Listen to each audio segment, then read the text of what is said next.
Momen Bupati Wakatobi dipapa ajudan nyaris pingsan saat pimpin upacara HUT RI ke-78.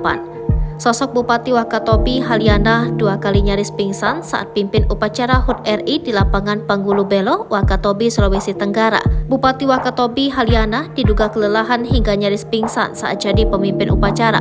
Beruntungnya Bupati Wakatobi tersebut langsung ditopang ajudannya yang dengan sigap membawanya duduk di kursi yang berada di belakangnya. Sehingga Wakil Bupati Wakatobi Ilmiati Daud langsung mengambil alih Inspektur Upacara Hari Kemerdekaan.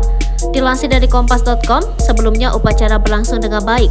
Namun tak lama kemudian Haliana yang sedang berdiri memimpin upacara tiba-tiba oleng dan nyaris terjatuh. Sehingga ajudannya yang berdiri tak jauh darinya langsung menopangnya dan membawanya duduk di kursi. Usai duduk sejenak dan kembali mencoba memimpin upacara kembali, namun karena kembali nyaris jatuh pingsan, sehingga oleh ajudannya ia dibawa kembali duduk. Inspektur Upacara Hari Kemerdekaan kemudian langsung diambil alih Wakil Bupati Ilmiati Daud hingga upacara selesai. Menurutnya, ambil alih Inspektur Upacara merupakan hal yang biasa karena situasi yang kondisional.